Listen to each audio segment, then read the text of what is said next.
Hello मेरे class 12th biology वाले students, कैसे हो आप सब और कैसी चल रही है आप सभी की तैयारी।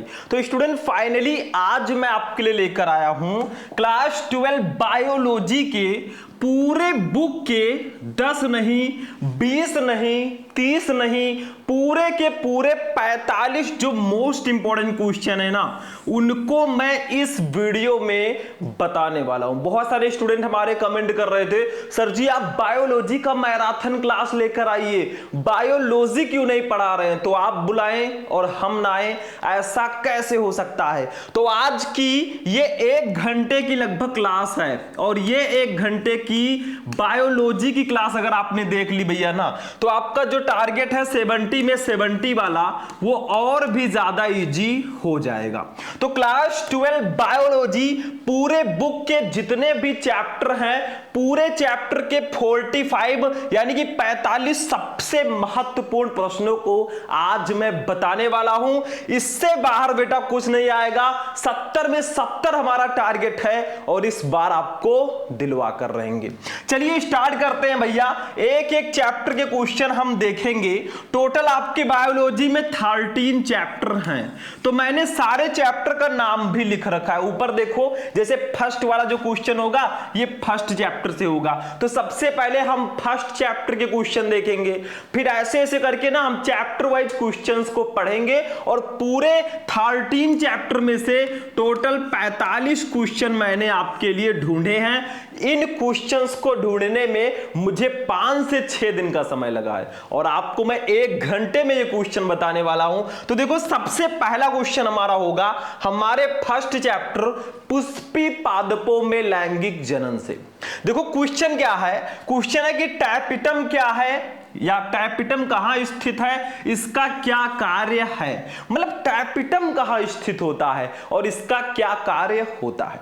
जैसे हम मनुष्यों में जनन की प्रक्रिया होती है तभी तो बच्चे पैदा होते हैं, वैसे हमारे पुष्प यानी कि फूलों में भी यह प्रक्रिया होती है। तो टैपिटम कहां स्थित होता है, इसका क्या कार्य है। तो देखो भैया, टैपिटम जो है ये पराग कोश की सबसे आंतरिक परत होती है। मतलब टैपिटम जो है ना, ये पराग कोश की सबसे इंटरनल लेयर होती है।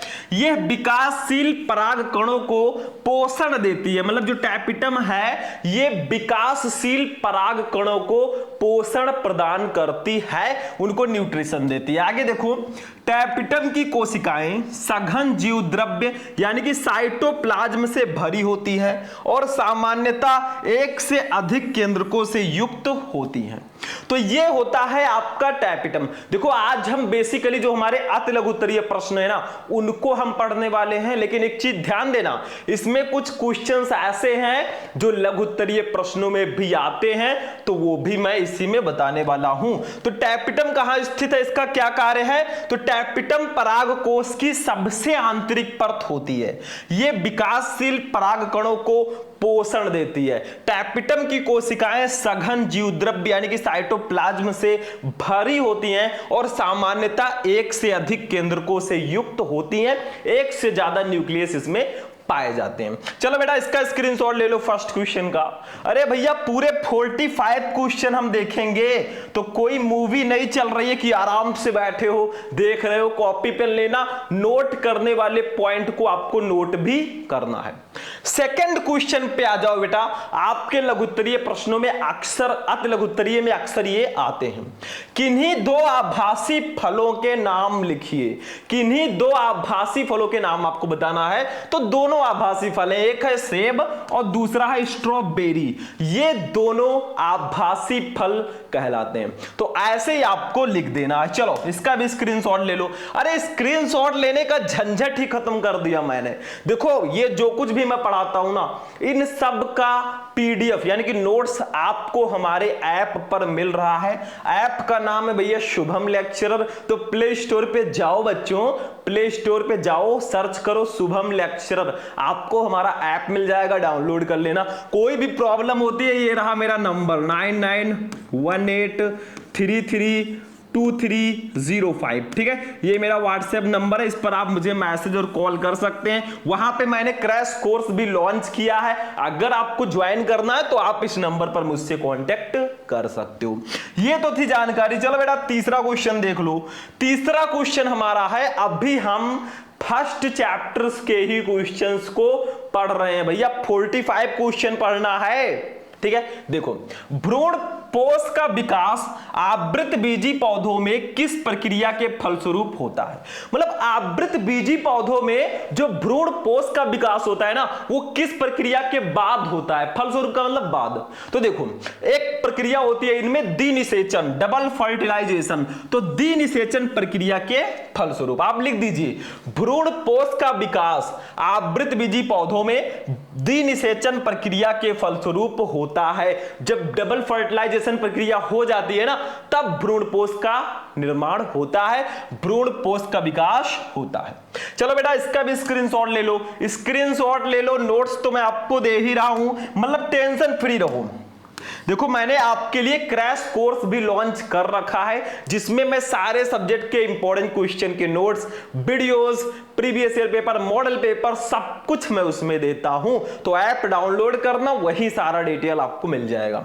चौथा क्वेश्चन देखो, जौ या गेहूं के 100 दाने बनाने के लिए कितने अर्धसूत्री विभाजन की आवश्यकता होगी। यानी कि जौ या गेहूं के आपको 100 दाने बनाने हैं, तो इसके लिए कितने अर्धसूत्री विभाजन आपको कराने होंगे। अति लघु उत्तरीय में बहुत ज्यादा पूछा जाता है। तो देखो, जौ या गेहूं के 100 दाने बनाने के लिए 125 अर्धसूत्री विभाजन की आवश्यकता होती है। मतलब जौ या गेहूं के अगर आपको 100 दाने बनाने हैं ना, तो 125 अर्धसूत्री विभाजन करवाने होंगे। ये सब क्वेश्चन जो मैं बता रहा हूं ना, ज्यादातर क्वेश्चन अति लघु उत्तरीय प्रश्नों में आते हैं, ये ध्यान रखना। आज हम अति लघु उत्तरीय पढ़ रहे हैं, आपने कमेंट किया ज्यादा से ज्यादा, वीडियो को लाइक किया, तो मैं बहुविकल्पीय, लघु उत्तरीय, विस्तृत उत्तरीय सबको बता दूंगा भाई। अरे हम बैठे ही हैं आपकी सेवा के लिए। चलो 5 नंबर क्वेश्चन पे आ जाओ बेटा। क्वेश्चन नंबर 5 अब हमारा जो है, अब चैप्टर चेंज हो चुका है बेटा। जैसे हमारा चैप्टर 1 है पुष्पी पादपों में लैंगिक जनन, वैसे दूसरा चैप्टर है मानव जनन, ह्यूमन रिप्रोडक्शन। जैसे हम मनुष्य है ना, हम में भी जनन की प्रक्रिया होती है, ठीक है, तभी तो बच्चे पैदा होते, तभी तो आगे की पीढ़ी आगे बढ़ती है, ठीक है। तो देखो 5 नंबर क्वेश्चन है, लीडिंग कोशिकाओं द्वारा संश्लेषित व स्रावित वृषण हार्मोन का नाम लिखिए।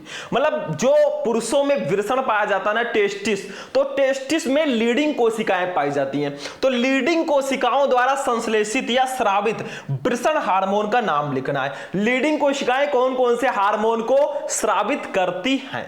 तो देखो भैया, लीडिंग कोशिकाएं ल्यूटिनाइजिंग हार्मोन के नियंत्रण में टेस्टोस्टेरोन एवं एंड्रोजन हार्मोन का स्रावण करती हैं। हमारे अंदर जो लीडिंग कोशिकाएं पाई जाती है ना, हम पुरुषों के अंदर, तो लीडिंग कोशिकाएं ल्यूटिनाइजिंग हार्मोन यानी कि एलएच हार्मोन, ल्यूटिनाइजिंग हार्मोन का जो शॉर्ट फॉर्म है बेटा, वो एलएच हार्मोन है, ठीक है। तो एलएच हार्मोन के नियंत्रण में, उनके कंट्रोल में टेस्टोस्टेरोन एवं एंड्रोजन हार्मोन का स्रावण करती हैं। हम पुरुषों में टेस्टोस्टेरोन हार्मोन पाए जाते हैं ना, तो वो लीडिंग कोशिकाएं ही इसका स्रावण करती हैं। चलो नोट करो फटाफट, तुरंत नोट करो इसको, ठीक है, स्क्रीनशॉट ले लो। चलो बेटा 6 नंबर क्वेश्चन पे आ जाओ। देखो, हमें रुकना नहीं है, हमें निरंतर आगे बढ़ना है। किसी ने सच्ची कहा है, अगर धीरे धीरे एक एक सीढ़ी ऐसे से चलते चले जाओगे ना, तो आप एक दिन टॉपर बनकर दिखाओगे। अब मैं नहीं आऊंगा, नहीं तो मैं कैमरे में चला जाऊंगा, ठीक है।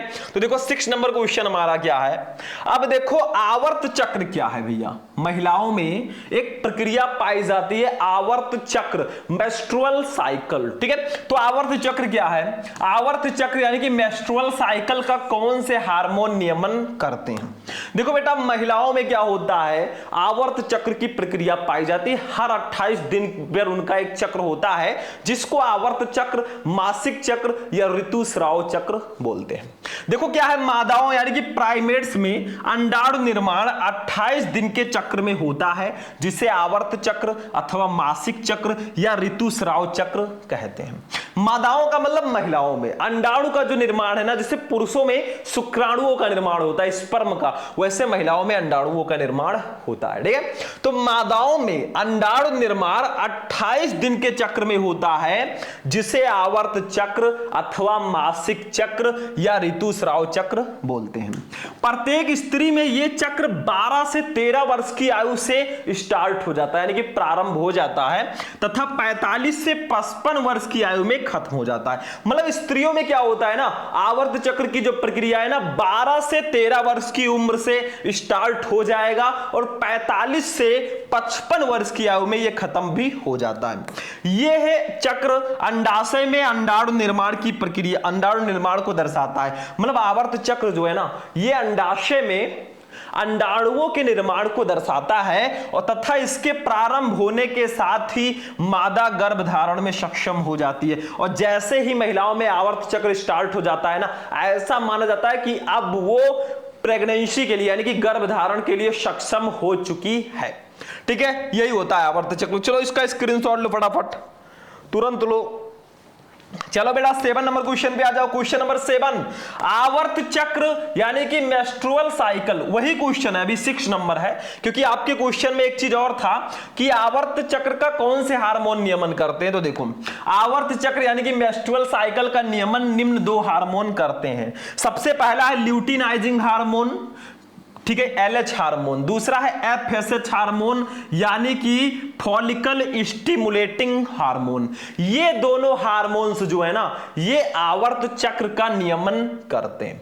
चलो बेटा आगे बढ़ते हैं, सारे को नोट कर लेना, नोट तो मैं दे ही रहा हूं, टेंशन फ्री रहना, जब तक है हम नो टेंशन बेटा। ठीक है, इस बार हम टॉपर बनकर निकलेंगे और ऐसा बिल्कुल नहीं है। देखो जो भी क्वेश्चंस मैं बता रहा हूं ना, सारे के सारे बहुत स्पेशल हैं, किसी भी टीचर से जाकर पूछ लोगे वो यही कहेगा। और एक ही वीडियो में 1 घंटे में सारे अतलगुत्तरीय प्रश्न आपके फिनिश हो जाएं तो मजा ही मजा है भाई। चलो 7 नंबर, प्रसव यानी कि पार्ट्यूरिशन क्या है, प्रसव को प्रेरित करने में कौन से हार्मोन शामिल होते हैं। भैया प्रसव क्या है, देखो जब महिलाएं गर्भ धारण करती है, 9 महीने पूरा होता है ना, तो जो बच्चा पैदा होता है ना, पैदा होता है, उसी की प्रक्रिया को ही हम प्रसव कहते हैं। उसी प्रक्रिया को देखो क्या होता है, गर्भकाल पूरा होने पर जो पूर्ण विकसित शिशु का माता के गर्भ से बाहर आना प्रसव कहलाता है। जैसे हम लोगों के भाषा में जो बच्चा पैदा होता है ना, वही प्रक्रिया प्रसव कहलाती है। तो देखो गर्भकाल पूरा होने पर पूर्ण विकसित शिशु का माता के गर्भ से बाहर आना ही प्रसव या पार्ट्यूरिशन कहलाता है। इस दौरान गर्भाशयी तथा उदरीय संकुचन होते हैं, वह गर्भाशय फैल जाता है जिससे गर्भस्थ शिशु बाहर आ जाता है। प्रसव का प्रेरण ऑक्सीटोसिन, एस्ट्रोजन व कार्टिसोल नामक हार्मोन करते हैं। मतलब ये सब प्रेरित करते हैं प्रसव को, ताकि जल्दी हो, प्रेरित करते हैं। ठीक है, तो ये होगा प्रसव। मतलब गर्भकाल पूरा होने पर जो पूर्ण विकसित शिशु है उसका माता के गर्भ से बाहर आना ही प्रसव कहलाता है। इसका प्रेरण ऑक्सीटोसिन, एस्ट्रोजन व कार्टिसोल नामक हार्मोन्स करते हैं। चलो इसका भी स्क्रीनशॉट ले लो बेटा, जल्दी से लो स्क्रीनशॉट इसका। चलो 8 नंबर क्वेश्चन पे आ जाओ। क्वेश्चन नंबर 8 पे आ जाते हैं। शुक्राणुओं को पोषण प्रदान करने वाली कोशिकाओं के नाम लिखिए। भैया शुक्राणुओं को कौन सी कोशिकाएं पोषण प्रदान करती हैं। जैसे पुष्पी पौधों में जब लैंगिक जनन था ना, तो टैपिटम था, वो पराग कणों को पोषण प्रदान कर रहा था। तो हम मनुष्यों के शुक्राणु जो होते हैं, स्पर्म होते हैं, उसको पोषण कौन प्रदान करता है। तो देखो हमारे टेस्टिस में सर्टोली कोशिकाएं पाई जाती हैं। यही कोशिकाएं हमारे पुरुषों के शुक्राणुओं को पोषण प्रदान करने का काम करती हैं। बेटा ये भी कंप्लीट हो गया। 9 नंबर, मानव में गुणसूत्रों की संख्या कितनी होती है। आप बहुत हाई स्कूल से ही पढ़ते आ रहे हो, हमारे अंदर गुणसूत्रों की संख्या कितनी होती है। तो देखो मानव में कुल 46 गुणसूत्र होते हैं तथा 23 जोड़ों के रूप में पाए जाते हैं। मतलब 23 जोड़े हमारे गुणसूत्र हमारे अंदर पाए जाते हैं और टोटल 46 गुणसूत्र होते हैं। अरे एक जोड़े में 2 गुणसूत्र, तो 23 जोड़े में 46 ही तो होंगे। चलो बेटा स्क्रीनशॉट लो, इसका भी हो गया। चलो 10 नंबर क्वेश्चन पे आ जाओ। रुकना नहीं है हमें, चलते रहेंगे कदम जब तक टॉपर नहीं बन जाते। चलो क्वेश्चन नंबर 10 हमारा है चैप्टर 3 से, यानी कि जनन स्वास्थ्य चैप्टर से। क्वेश्चन क्या है बेटा, एमनियोसिंथेसिस पर टिप्पणी लिखिए। एमनियोसिंथेसिस, इसको हिंदी में बोलते हैं उल्ब वेधन, ये क्या होता है? चलो लिखते हैं भैया, उल्ब वेधन क्या है। देखो, उल्ब वेधन यानी कि एमनियोसिंथेसिस एक ऐसी तकनीक है जिसके अंतर्गत माता के गर्भ में से एमनियोटिक द्रव का कुछ भाग सिरिंज द्वारा बाहर निकाला जाता है। मतलब उल्ब वेधन एक ऐसी तकनीक है ना जिससे माता के गर्भ से, जिसमें बच्चा है उनके गर्भ से एमनियोटिक फ्लूइड, एमनियोटिक द्रव को सुई के द्वारा या सिरिंज के द्वारा निकाल लिया जाता है। क्यों? ताकि चेक कर सके कि बच्चे के अंदर कोई रोग तो नहीं है, लड़का है लड़की है, वो भी चेक हो जाता था। ठीक है, तो देखो इस द्रव में फीट्स की कोशिकाएं होती हैं जिसके गुणसूत्रों का विश्लेषण करके भ्रूण की लिंग जांच, आनुवांशिक संरचना, आनुवांशिक विकार व उपापचयी विकारों का पता लगाया जा सकता है। मतलब इस उल्ब वेधन की तकनीक को इसलिए लाया गया था ना, ताकि जो बच्चा पैदा होने वाला है उसके अंदर यह पता लगाया जा सके कोई रोग तो नहीं है, कोई आनुवांशिक रोग तो नहीं है या विकलांग तो नहीं है। लेकिन अब क्या करते हैं लोग, इसका यूज लिंग जांच के लिए करने लगे। मतलब बच्चा लड़का है या लड़की है, क्योंकि आज भी हमारे समाज में ना लड़कों को प्राथमिकता दी जाती है, बिल्कुल गलत है, इसीलिए इस प्रक्रिया पर बैन लगाया गया। आगे देखो लिखा होगा, ये क्या भाई, चलो आगे बढ़ते हैं बेटा, नेक्स्ट देखते हैं। देखो ये, अतः इस जांच प्रक्रिया का प्रमुख उद्देश्य होने वाली संतान में किसी भी संभावित विकलांगता अथवा विकार का पता लगाना है जिससे माता को गर्भपात कराने का आधार मिल सके। मतलब लोग अगर पता लगा लेते भाई रोग तो नहीं है, नहीं तो कोई रोग हो तो उससे एबॉर्शन करा लिया जाता। किंतु आजकल इस तकनीक का दुरुपयोग भ्रूण लिंग ज्ञात करके मादा भ्रूण हत्या के लिए हो रहा है। लेकिन कुछ ऐसे दरिंदे हैं ना जो इस तकनीक का उपयोग करके मादा भ्रूण हत्या करते हैं। मतलब लड़का होगा तो उसको कहेंगे पैदा हो जाने दो, लड़की है भैया इसका एबॉर्शन करा दो। ठीक है, ये गलत है। इसके फलस्वरूप हमारे देश का लिंगानुपात असंतुलित होता जा रहा है। मादा भ्रूण के सामान्य होने पर भी गर्भपात करा लिया जाता है। भाई लड़की है, क्या उसको ये दुनिया देखने का हक नहीं है?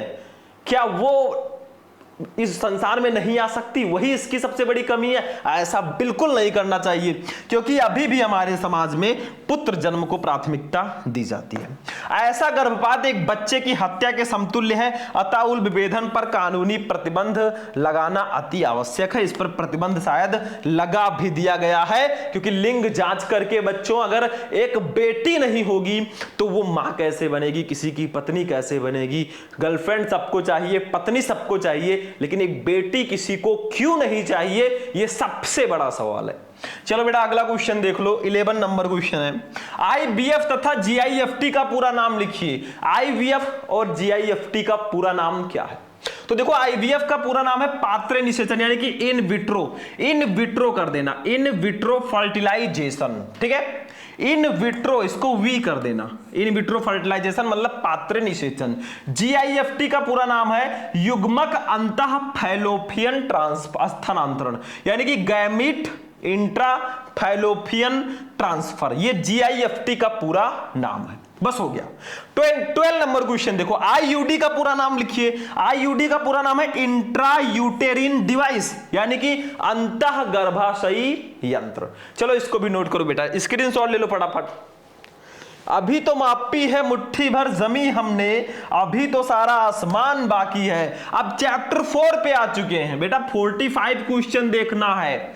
अभी तो हम 13 नंबर क्वेश्चन पे हैं, अभी तो पार्टी शुरू हुई है। चलो, वंशागति और विविधता के सिद्धांत, भैया जेनेटिक्स के बारे में पढ़ना है। चलो पढ़ते हैं। वंशागति को परिभाषित कीजिए। वंशागति होता क्या है? देखो बेटा, आनुवांशिक लक्षणों के जनकों से संतति में पहुंचने को आनुवांशिकता या वंशागति कहते हैं। मतलब आनुवांशिक लक्षणों के जनकों से संतान में पहुंचने को ही आनुवांशिकता या वंशागति कहते हैं। विज्ञान की यह शाखा वो शाखा जिसके अंतर्गत आनुवांशिक लक्षणों एवं उनकी वंशागति का अध्ययन किया जाता है, आनुवांशिकी कहलाता है। वही आनुवांशिकी है। बस हो गया बेटा, स्क्रीनशॉट लो फटाफट, तुरंत लो। एक लाइन 2 लाइन का आंसर है, कुछ करना नहीं है। चलो बेटा 14 नंबर क्वेश्चन पे आ जाओ। वंशागति के क्रोमोसोमवाद को किसने प्रस्तावित किया? वंशागति का क्रोमोसोमवाद किसने प्रस्तावित किया? देखो, सटन व बोवेरी, दो लोग हैं, सटन व बोवेरी, इन्होंने ही वंशागति के क्रोमोसोमवाद को प्रस्तावित किया। बहुविकल्पीय में भी ये आता है, अति लघुत्तरीय में भी ये है। चलो बेटा 15 नंबर क्वेश्चन पे आ जाओ। क्वेश्चन नंबर 15, चलो ये देखो, मेंडल ने अपने प्रयोग के लिए कितने लक्षणों का चुनाव किया? किन्हीं 4 लक्षणों के नाम लिखिए। भैया आप वंशागति चैप्टर पढ़ रहे हैं और मेंडल साहब ना हो, ऐसा कैसे हो सकता है? तो मेंडल जी ने अपने प्रयोग के लिए कितने लक्षणों का चुनाव किया? किन्हीं 4 लक्षण को आपको लिखना है। तो मेंडल ने अपने प्रयोग के लिए 7 जोड़ी विपर्यासी लक्षणों का चुनाव किया। मतलब उन्होंने 7 जोड़ी विपर्यासी लक्षणों का चुनाव किया। सबसे पहला लक्षण है पुष्पों का रंग। उन्होंने बैगनी माना जो कि प्रभावी था, तथा सफेद को अप्रभावी कहा। बीज का रंग हरा जो है प्रभावी होगा, तथा पीला अप्रभावी होगा। पौधे की लंबाई लंबा प्रभावी तथा बौना अप्रभावी है। बीज का आकार जो है गोल जो है वो प्रभावी होता है, एवं झुर्रीदार जो है वो अप्रभावी होता है। मेंडल जी ने अपने प्रयोग जो है ना मटर के पौधे पर किए थे। तो मटर का पौधा का जो रंग होता है ना उसके फूल का, वो बैगनी भी होता है, सफेद भी होता है। बीज का जो रंग होता है वो हरा भी होता है, पीला भी होता है, आपने देखा होगा। लंबाई छोटा बड़ा तो सब में होता है, चाहे मनुष्य हो चाहे पौधे हो। बीज का आकार गोल भी होता है, झुर्रीदार भी होता है। तो 4 लक्षण मैंने बता दिए, 7 लक्षण उन्होंने कहा था। 16 नंबर देखो, आनुवांशिक रोग क्या है? मनुष्य में इस रोग के 2 उदाहरण लिखिए। भैया जेनेटिक डिसऑर्डर्स क्या होते हैं, आनुवांशिक रोग क्या होता है, और मनुष्य में होने वाले 2 आनुवांशिक रोगों के नाम भी लिखना है। देखो, वे रोग जो किसी संतान को अपने माता पिता से आनुवांशिक रूप से प्राप्त होते हैं, आनुवांशिक रोग कहलाते हैं। जैसे मान लो किसी के माता पिता को हीमोफीलिया है, और वो जो बच्चे पैदा हुए, उनके जो पुत्र हुआ, उसको भी वो रोग है। तो जो रोग किसी संतान को अपने माता पिता से आनुवांशिक रूप से प्राप्त होते हैं ना, वही आनुवांशिक रोग कहलाते हैं। उदाहरण देख लो, वर्णांधता तथा हीमोफीलिया। वर्णांधता क्या है? इसमें अगर वर्णांधता किसी को हो गया ना, तो वो लाल रंग और हरे रंग में डिफरेंस नहीं कर पाता, इसीलिए उसको रेलवे का ड्राइवर नहीं बनाया जाता। हीमोफीलिया कहा, ये ब्लीडर रोग है। अगर कहीं पे कट जाता है ना, जिसको हीमोफीलिया है, कहीं पे चोट लग गई, कट गया, खून बहने लगा, तो खून रुकता नहीं है, इसीलिए इसको ब्लीडर रोग भी कहते हैं। चलो बेटा 17 नंबर क्वेश्चन पे आ जाओ। हीमोफीलिया को ब्लीडर रोग क्यों कहते हैं? दोनों क्वेश्चन आ गया जो अभी मैंने बताया। तो देखो, हीमोफीलिया को ब्लीडर रोग क्यों कहा जाता है? देखो, क्योंकि इस रोग में चोट लग जाने या कट जाने पर रक्त का थक्का नहीं बनता, जिसके कारण रक्त लगातार बहता रहता है। मतलब अगर किसी को हीमोफीलिया है, उसको चोट लग गई या कहीं कट गया ना, तो ब्लड क्लॉटिंग नहीं होता, खून का थक्का नहीं जमता और खून लगातार बहता रहता है, इसीलिए हीमोफीलिया को ब्लीडर रोग कहते हैं, खून रुकता नहीं है। 18 नंबर क्वेश्चन, वर्णांध व्यक्ति को रेलवे ड्राइवर क्यों नहीं बनाया जाता? मतलब जिसको वर्णांधता है ना, उसको रेलवे ड्राइवर क्यों नहीं बनाया जाता? तो देखो, चूंकि वर्णांधता रोग से ग्रसित व्यक्ति लाल एवं हरे रंग में अंतर नहीं कर पाता है, इसीलिए वर्णांध व्यक्ति को रेलवे ड्राइवर नहीं बनाया जाता है। मतलब जो वर्णांधता से पीड़ित व्यक्ति है ना, उसको लाल और हरे में डिफरेंस ही नहीं होगा, लाल को हरा बोल देगा, हरे को लाल बोल देगा। तो बताओ, अगर वो ट्रेन चला रहा है, आगे से कोई लाल झंडी दिखा रहा है, तो उसको हरा लगेगा, चलो भैया ले चलो ट्रेन, बस काम हो गया। तो यही चीज है ना, लाल सिग्नल हरा दिख रहा है, तो इसीलिए इसको रेलवे ड्राइवर नहीं बनाया जाता। चैप्टर 5 पे आ जाते हैं बेटा। चैप्टर 5 का नाम है वंशागति का आणविक आधार। देखो, क्वेश्चन बहुत सारे हैं। क्वेश्चन नंबर 19 पे हम हैं। देखो, जीन की परिभाषा दीजिए, ये कहां पाए जाते हैं? भैया जीन क्या होता है? तो देखो, एक जीव के किसी भी लक्षण को निर्धारित करने वाले कारक को जीन कहते हैं। मतलब एक जीव के, जैसे हम जीव है ना, हमारे अंदर जो भी लक्षण हैं, हमारे लक्षणों को निर्धारित करने वाले जो कारक हैं, वही जीन होते हैं बेटा। ये जीन्स नहीं है। बहुत सारे लोगों को आपने सुना होगा पास में, यार बहुत पतला आदमी है, इसका जीन्स ही ऐसा है। बेटा जीन्स नहीं, जीन होता है, ठीक है। चलो आगे बढ़ते हैं। ये आनुवंशिक पदार्थ की एक प्रकार्यात्मक इकाई है। जीन जो है ये गुणसूत्र पर उपस्थित होते हैं। हमारे अंदर 46 गुणसूत्र पाए जाते हैं, जीन जो है इन्हीं गुणसूत्रों पर पाए जाते हैं। चलो बेटा 20 नंबर क्वेश्चन, प्रतिकृति के दौरान कौन सा एंजाइम डीएनए के कटे हुए टुकड़ों को जोड़ते हैं? मतलब कौन से एंजाइम हैं जो डीएनए के कटे हुए टुकड़ों को जोड़ते हैं? तो भैया डीएनए लाइगेज जो है एक ऐसा एंजाइम है जो डीएनए के कटे हुए टुकड़ों को जोड़ने का काम करता है। चलो बेटा 21 पे आ जाओ। चलो इसको नोट करो, स्क्रीनशॉट लो फटाफट। ले लिया 21। अब चैप्टर 6 पे आ चुके हैं हम लोग। चैप्टर 6 का नाम है जैव विकास, इवोल्यूशन। हम जीव हैं, हमारा विकास कैसे हुआ, कैसे इस जीवन की उत्पत्ति हुई, सबसे पहले कौन पैदा हुआ, बस यही बात को लेकर जैव विकास चैप्टर। चलो 21 नंबर, जीवन की उत्पत्ति का प्रकृतवाद किसने दिया? उनका पुस्तक का नाम, प्रकाशन वर्ष के साथ बताइए।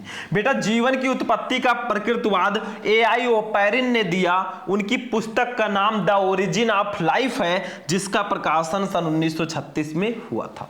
मतलब जीवन की उत्पत्ति का जो प्रकृतवाद है ना, इसको A.I. ओपेरिन जी ने दिया। उनकी पुस्तक का नाम है द ओरिजिन ऑफ लाइफ, जीवन की उत्पत्ति, जिसका प्रकाशन सन 1936 में हुआ था। चलो बेटा स्क्रीनशॉट लो फटाफट, ले लिया करो स्क्रीनशॉट तुरंत, ठीक है। हम आपको मौका देते हैं स्क्रीनशॉट लेने का। चलो अगला क्वेश्चन 22 नंबर क्वेश्चन हमारा क्या है इसी चैप्टर का। अवशेषी अंग से आप क्या समझते हैं? मनुष्य में पाए जाने वाले एक अवशेषी अंग का नाम लिखिए। भैया अवशेषी अंग क्या होता है? अवशेषी का ही मतलब होता है अवशेष, जो अवशेष के रूप में बचे हों। जैसे देखो वे अंग जो हमारे पूर्वजों में क्रियाशील थे, किंतु उनका उपयोग ना होने के कारण वे धीरे धीरे लुप्त हो गए, गायब हो गए और केवल अवशेष के रूप में पाए जाते हैं, अवशेषी अंग कहलाते हैं। मतलब ऐसे अंग जो हमारे पूर्वजों में तो क्रियाशील थे, लेकिन उनका उपयोग ना होने के कारण वो धीरे धीरे गायब हो गए, लुप्त हो गए, केवल और केवल हमारे अंदर एक अवशेष के रूप में बचे हुए हैं। ऐसे अंगों को बेटा अवशेषी अंग कहते हैं। जैसे कृमि रूपी परसेसिका और पूछ कशेरुका। ऐसा कहा जाता है कि हमारे पूर्वजों में पूछ भी पाया जाता था, अब हमने तो भाई देखा नहीं है। यही सब हमारे जैव विकास चैप्टर में है। चलो इसका स्क्रीनशॉट लो, खड़ा कर लो। 23 पे आ जाओ बेटा। 23 नंबर, पैंजेनेसिस का सिद्धांत तथा पुनरावृत्ति का सिद्धांत किसने प्रतिपादित किया? पैंजेनेसिस का सिद्धांत और पुनरावृत्ति का सिद्धांत किसने दिया? तो देखो भैया पैंजेनेसिस का सिद्धांत चार्ल्स डार्विन ने तथा पुनरावृत्ति का सिद्धांत हेकल ने प्रस्तावित किया। One liner question, one liner answer, अति लघुत्तरीय प्रश्नों में इतना ही लिखना है। 24 नंबर, मेंडल तथा डार्विन का पूरा नाम लिखिए। भैया मेंडल का पूरा नाम है ग्रेगर जॉन मेंडल तथा डार्विन का पूरा नाम चार्ल्स डार्विन है। चलो स्क्रीनशॉट लो फटाफट। बहुत ज्यादा बड़ा क्वेश्चन नहीं है, तो बहुत ज्यादा टाइम वेस्ट करने की जरूरत नहीं है। लघु उत्तरीय प्रश्नों की भी मैं एक सीरीज चलाऊंगा, अगर आप लोगों ने कमेंट किया, सपोर्ट किया तो। 25, वर्तमान मानव का वैज्ञानिक नाम क्या है? What is the scientific name of modern humans? ठीक है, तो होमो सैपियंस, सैपियंस जो है ना, यही हम मनुष्यों का वैज्ञानिक नाम है। अगर आपसे कोई पूछे भैया बायोलॉजी पढ़ते हो? हाँ भैया पढ़ते हैं। आपका साइंटिफिक नेम क्या है? क्या है? पता ही नहीं है, तो यही तो गलती है ना। होमो सैपियंस, सैपियंस हमारा वैज्ञानिक नाम है। चलो बेटा, और नाम तो हम लोग बहुत रखते हैं, शुभम, राहुल, रवि, ठीक है, सब रखते हैं। चलो 7 नंबर यानी कि 26 नंबर जो क्वेश्चन है ना हमारे चैप्टर नंबर 7 मानव स्वास्थ्य तथा रोग से है, और ये 26 क्वेश्चन है। हम मनुष्य है ना, बहुत सारे मनुष्य हैं जिनके अंदर रोग पाए जाते हैं, तो हम अपने बारे में ना पढ़ें बायोलॉजी में, कैसे हो सकता है? चलो 26, मनुष्य में विषाणु जनित कुछ प्रमुख रोगों के नाम लिखिए। मतलब मनुष्य में विषाणुओं के द्वारा होने वाले कुछ प्रमुख रोगों के नाम बताइए। तो उत्तर देखो, चेचक यानी कि स्मॉल पॉक्स, हर्पीज, आर्थराइटिस, आदि डीएनए वायरस द्वारा तथा पोलियो, डेंगू ज्वर, कर्णफेर, खसरा, रेबीज ये सब आरएनए वायरस द्वारा उत्पन्न होते हैं। मतलब वायरस दो टाइप के होते हैं, डीएनए वायरस, आरएनए वायरस। तो देखो चेचक, हर्पीज, आर्थराइटिस ये सब डीएनए वायरस के द्वारा उत्पन्न होते हैं तथा पोलियो, डेंगू बुखार, कर्णफेर, खसरा, रेबीज ये सब आरएनए वायरस के द्वारा उत्पन्न होते हैं। चलो ले लो स्क्रीनशॉट खटाखट। चलो बेटा 27 नंबर क्वेश्चन पे आ जाओ। क्वेश्चन नंबर 27 पे आ जाओ। मनुष्य में साधारण जुकाम उत्पन्न करने वाले दो विषाणुओं के नाम क्या हैं भैया? हम मनुष्यों में जो जुकाम होता है ना, याद है कि नहीं याद है? आपको भी हुआ होगा कभी ना कभी। तो बताओ कौन से दो विषाणु हैं, वायरस हैं जो हमारे अंदर जुकाम उत्पन्न करते हैं?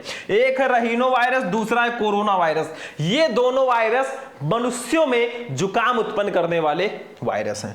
28 नंबर, मानव शरीर की प्राकृतिक विनाशी कोशिकाएं किन्हें कहते हैं? बताओ मानव शरीर की प्राकृतिक विनाशी कोशिकाएं किसको कहा जाता है? तो श्वेत रुधिराणु लिम्फोसाइट को मानव शरीर की प्राकृतिक विनाशी कोशिकाएं कहते हैं। मतलब हमारे अंदर जो श्वेत रुधिराणु पाए जाते हैं ना, लिम्फोसाइट, उन्हीं को ही हम मानव शरीर की प्राकृतिक विनाशी कोशिकाएं बोलते हैं। जल्दी से इसका स्क्रीनशॉट ले लो बेटा। चलो 29 पे आ जाओ। अब एक शर्त रखी गई आपके सामने, यदि मानव शरीर से थाइमस ग्रंथ निकाल दी जाए तो उसके प्रतिरोधी संस्थान पर क्या प्रभाव पड़ेगा? बेटा हमारे अंदर एक ग्रंथ पाई जाती है थाइमस ग्रंथि, तो अगर इसको निकाल दिया जाए तो क्या होगा रे बाबा? देखो थाइमस जो है मानव शरीर में प्राथमिक लसिकाभ अंग है, जहां अपरिपक्व लसिकाणु प्रतिजन संवेदनशील लसिकाणुओं में विभेदित होता है। यदि शरीर से थाइमस ग्रंथि को निकाल दिया जाए तो इन लसिकाणुओं का प्रतिजन संवेदनशील लसिकाणुओं में विभेदन नहीं होगा। बस हो गया। चलो स्क्रीनशॉट लो फटाफट, ले लो भाई। नेक्स्ट क्वेश्चन पे आ जाते हैं। 30 नंबर क्वेश्चन पे आ जाओ बेटा।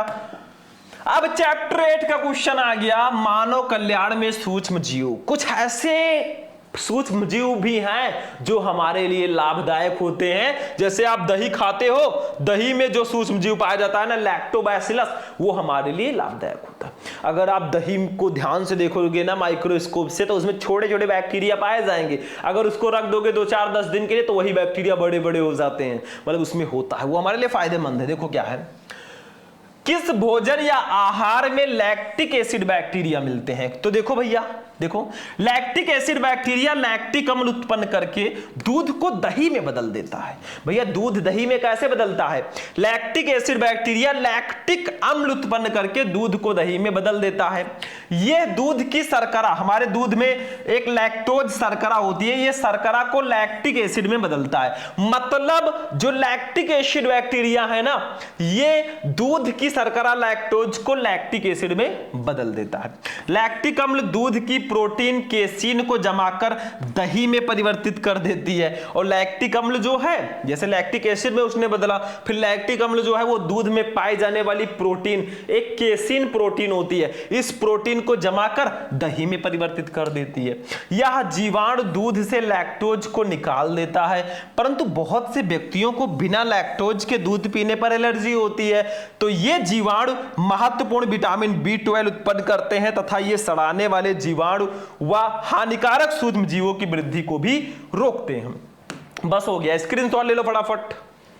हो गया बेटा। चलो नेक्स्ट क्वेश्चन देखते हैं, क्वेश्चन नंबर 31। देखो, चाय उद्योग में चाय की पत्तियों का किण्वन किस सूक्ष्म जीव द्वारा किया जाता है? भैया चाय उद्योग में जो चाय की पत्ती होती है ना, इसका किण्वन किस सूक्ष्म जीव के द्वारा किया जाता है? तो देखो, चाय उद्योग में चाय की पत्तियों का किण्वन माइक्रोकोकस कैंडिडेंस नामक जीवाणु द्वारा किया जाता है।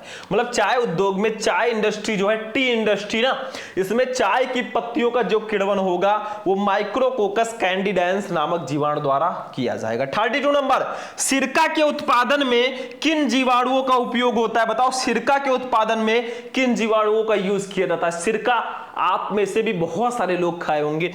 चलो, सिरका के उत्पादन में एसिटोबैक्टर एसिटाई नामक जीवाणु का उपयोग होता है। सिरका के उत्पादन में एसिटोबैक्टर एसिटाई नामक जीवाणु का यूज होता है। स्क्रीनशॉट लो बेटा। चलो 33 पे आ जाओ। 33 ये देखो वाहित मल, बहुत इंपॉर्टेंट क्वेश्चन है इसी चैप्टर का।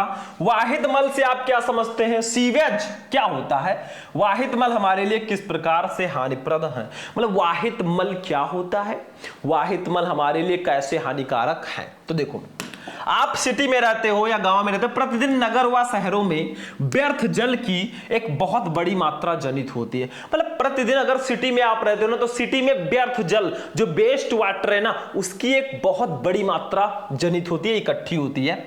इस व्यर्थ जल का प्रमुख घटक मनुष्य का मलमूत्र है, और उस व्यर्थ जल में मेनली मनुष्य का मलमूत्र पाया जाता है।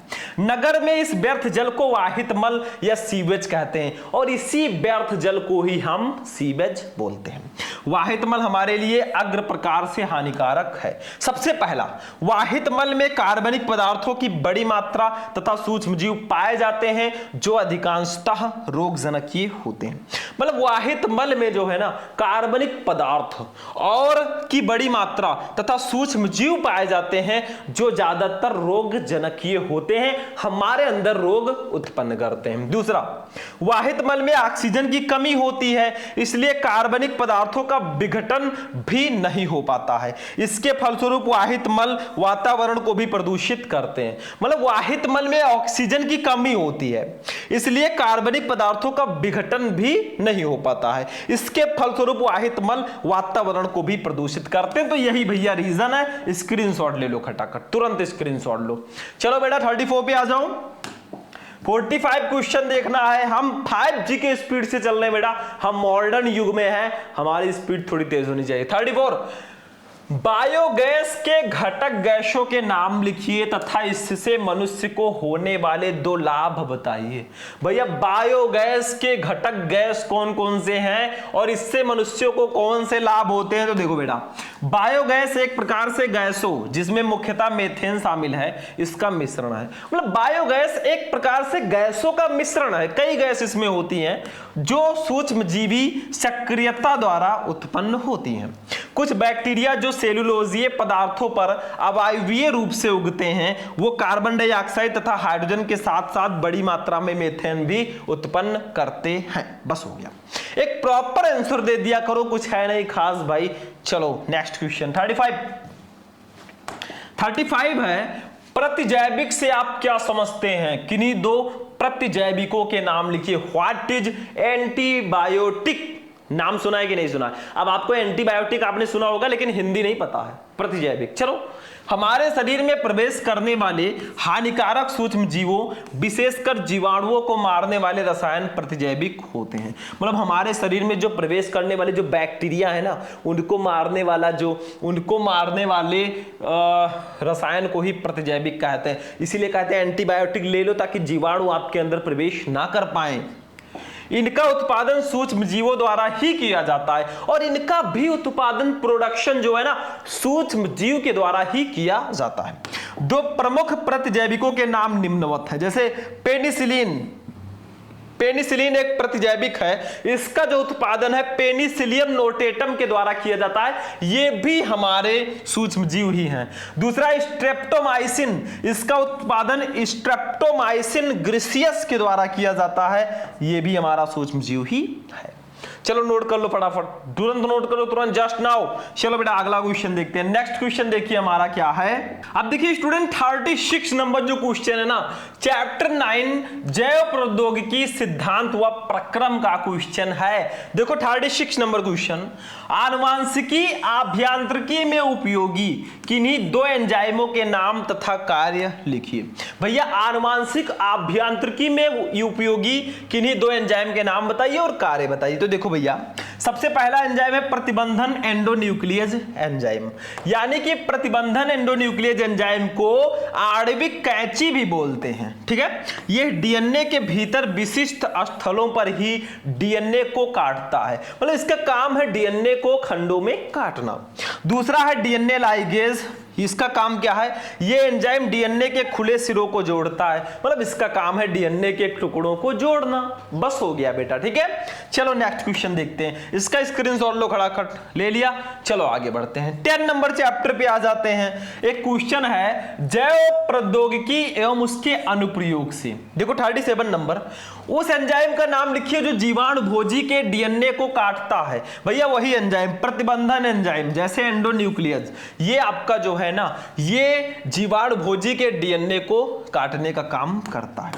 चलो नेक्स्ट क्वेश्चन पे आ जाओ बेटा, 11 नंबर चैप्टर से हमारा 38 नंबर क्वेश्चन है। 11 नंबर चैप्टर जीव और समष्टियां से एक क्वेश्चन आपने देखा होगा, एनसीईआरटी का है। देखो, आर्किड पौधा आम के पेड़ की शाखा पर उग रहा है। आर्किड और आम के बीच पारस्परिक क्रिया का वर्णन आप कैसे करेंगे? आपने आम का पौधा अगर देखा होगा ना, तो उस पर एक पेड़ उगता है अवायवीय रूप से, तो भैया आणविक आर्किड पौधा आम की पेड़ की शाखा पर उग रहा है। अब आर्किड और आम के बीच पारस्परिक क्रिया का वर्णन आपको करना, तो देखो, आर्किड पौधा तथा आम के पेड़ की शाखा सहभोजिता प्रदर्शित करते हैं। मतलब आर्किड पौधा और जो आम का पेड़ होता है, दोनों के बीच सहभोजिता प्रक्रिया होती है। ये ऐसी पारस्परिक क्रिया है जिसमें एक जाति को लाभ होता है और दूसरी जाति को ना लाभ होता है और ना हानि। मतलब सहभोजिता एक ऐसी प्रक्रिया होती है ना, जिसमें एक जाति को तो लाभ होगा और दूसरे को ना तो दूसरे जाति को ना तो लाभ होगा ना हानि। आम की शाखा पर अधिपादप के रूप में उगने वाले आर्किड को लाभ होता है, क्योंकि वो सारा पोषण उसी से प्राप्त कर लेता है, जबकि आम के पेड़ को उससे कोई लाभ नहीं होता। मतलब जो आर्किड पौधा आम के पेड़ पर उगा है ना, इनके बीच सहभोजिता होती है, सहभोजिता पारस्परिक क्रिया होती है, जिसमें एक को लाभ होगा, दूसरे को ना लाभ होगा ना हानि। तो आर्किड पौधे को लाभ होगा क्योंकि सारी चीजें उसको मिल रही हैं आम के पौधे के द्वारा, और आम को ना तो लाभ होगा ना तो हानि। बस हो गया, इसको नोट करो फटाफट। चलो बेटा 39 पे चलते हैं अपने। 39 नंबर क्वेश्चन है हमारा, चैप्टर 12 पारितंत्र से है। देखो, ऊर्जा के पिरामिड की मुख्य विशेषता क्या है? मुख्य विशेषता जो ऊर्जा का पिरामिड होता है ना, पिरामिड ऑफ एनर्जी, इसकी मुख्य विशेषता क्या है? तो देखो, पारितंत्र में ऊर्जा का प्रवाह एक दिशीय होता है तथा ऊर्जा का पिरामिड सदैव सीधा होता है। मतलब पारितंत्र में, इकोसिस्टम में ऊर्जा का प्रवाह एक दिशीय होता है तथा ऊर्जा का पिरामिड हमेशा सीधा होता है। यही ऊर्जा के पिरामिड की मुख्य विशेषता है। चलो बेटा 40 नंबर क्वेश्चन पे आ जाओ। क्वेश्चन नंबर 40 पे हम लोग आ चुके हैं। लेग हीमोग्लोबिन पर संक्षिप्त टिप्पणी लिखिए। भैया लेग हीमोग्लोबिन पर आपको टिप्पणी लिखना। देखो, सहजीवी जीवाणु राइजोबियम दाल वाले पौधों की जड़ों के कार्टेक्स में लेग हीमोग्लोबिन वर्णक एवं नाइट्रोजिनस एंजाइम का संश्लेषण करता है। मतलब सहजीवी जीवाणु एक राइजोबियम होता है ना, जो दाल वाले, जो दलहनी पौधे हैं, उनकी जड़ों में कार्टेक्स, उनकी जड़ों के कार्टेक्स में लेग हीमोग्लोबिन वर्णक एवं नाइट्रोजिनस एंजाइम का संश्लेषण करता है। लेग हीमोग्लोबिन कार्टेक्स कोशिकाओं में अवायवीय अवस्था को बनाए रखने में सहायक होता है। मतलब लेग हीमोग्लोबिन जो है ना, ये कार्टेक्स कोशिकाओं में अवायवीय अवस्था को बनाए रखने में हेल्पफुल होता है। चलो स्क्रीनशॉट ले लो इसका फटाफट, बढ़ते रहो आगे। 41 पे आ जाओ बेटा। हम थोड़ा स्पीड में इसलिए चल रहे हैं क्योंकि बहुत बड़े बड़े क्वेश्चंस हमने नहीं लिए हैं। जब वो लेकर आएंगे ना, बहुत अच्छे से आहिस्ता आहिस्ता बताएंगे। 41, प्रकाश संश्लेषण प्रक्रिया के दौरान कौन सी गैस मुक्त होती है? भैया प्रकाश संश्लेषण की जब प्रक्रिया होती है तो कौन सी गैस मुक्त होती है? आपने सुना होगा, पेड़ पौधे हमें कार्बन डाइऑक्साइड देते हैं, सॉरी ऑक्सीजन देते हैं, कार्बन डाइऑक्साइड लेते हैं, तो कार्बन डाइऑक्साइड गैस मुक्त होती है। मतलब प्रकाश संश्लेषण प्रक्रिया के दौरान कार्बन डाइऑक्साइड गैस मुक्त होती है। 42 जो क्वेश्चन है वो 13 नंबर, मतलब लास्ट चैप्टर पे हम आ चुके हैं। देखो, जैव विविधता एवं संरक्षण हमारे चैप्टर का नाम है। देखो 42 नंबर क्वेश्चन, विश्व पर्यावरण दिवस प्रतिवर्ष किस दिनांक को मनाया जाता है? इसका उद्देश्य क्या है? भैया विश्व पर्यावरण दिवस कब मनाया जाता है? तो देखो, जैव विविधता एवं पर्यावरण के संरक्षण के उद्देश्य से प्रतिवर्ष 5 जून को विश्व पर्यावरण दिवस मनाया जाता है।